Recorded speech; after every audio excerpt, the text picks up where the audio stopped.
Welcome to Drift Dynamics, where luxury meets performance, and every legend begins its journey.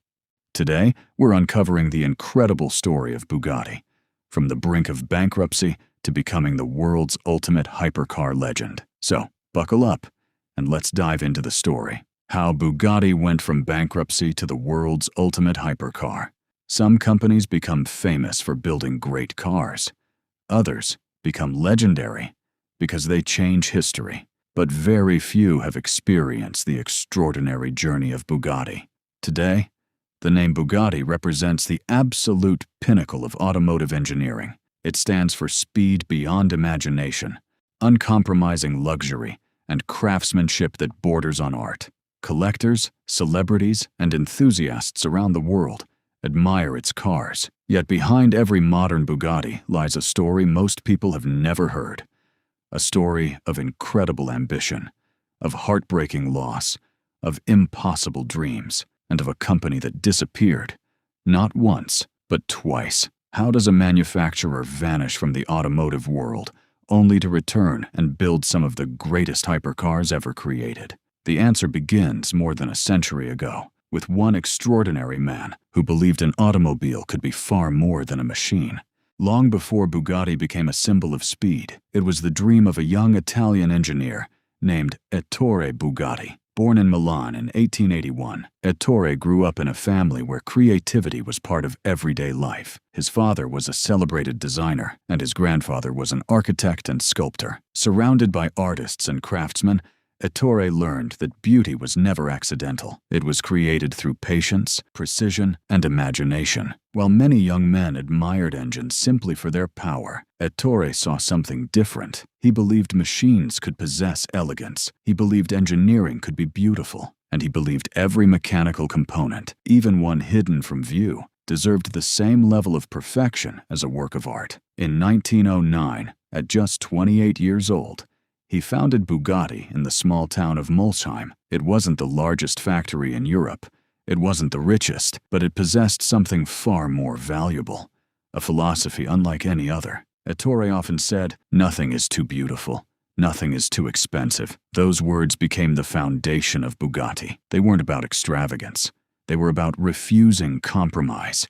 Every bolt, every panel, every engine, every curve, everything had to meet the highest standard possible. To Ettore, perfection wasn't an ambition, it was the minimum requirement. At the beginning of the 20th century, automobiles were still evolving. Most manufacturers focused on reliability and practicality. Bugatti pursued something entirely different. Its cars had to be light, balanced, elegant, fast, and mechanically precise. Ettore rejected unnecessary weight wherever he could. He believed intelligent engineering could outperform brute force. Instead of building the biggest engines, he built smarter ones. Instead of relying on size, he relied on efficiency. His attention to detail became legendary. Engine components were polished by hand. Chassis were engineered with remarkable precision. Even hidden mechanical parts received the same care as the polished bodywork. Visitors to the Bugatti factory often remarked that it felt less like an industrial workshop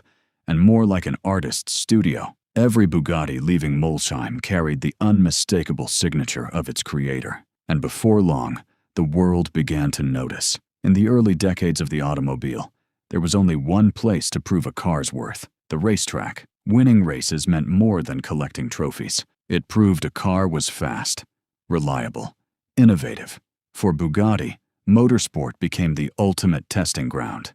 Each victory reinforced Ettore's belief that intelligent engineering could defeat larger, more powerful rivals. Then, in 1924, Bugatti introduced the car that would define an entire generation: the Type 35.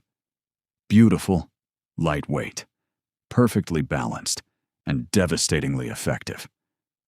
Unlike many competitors that relied on massive engines and brute strength, the Type 35 focused on agility, reliability, and precision. Its cast aluminum wheels reduced weight. Its advanced engineering improved handling. Its design was years ahead of its time.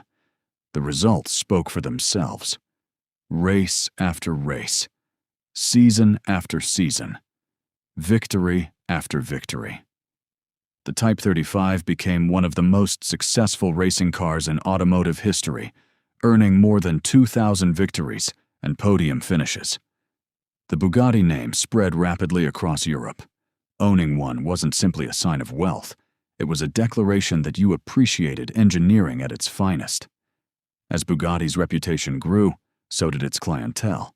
Industrialists, royal families, artists, business leaders. They all wanted more than transportation. They wanted craftsmanship.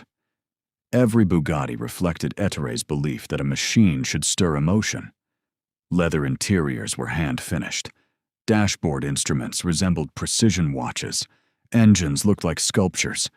Bodywork flowed with graceful proportions rarely seen in automobiles. Nothing felt ordinary. Everything felt intentional. Bugatti had become something unique, not simply a racing company, not merely a luxury manufacturer, but a brand where engineering and artistry existed in perfect harmony. By the mid-1930s, Bugatti stood among the most respected automotive companies in the world. Its future seemed brighter than ever, and that future rested in the hands of a remarkable young designer, Jean Bugatti. Jean inherited more than his father's name. He inherited his vision. From a young age, Jean displayed an extraordinary understanding of design and engineering.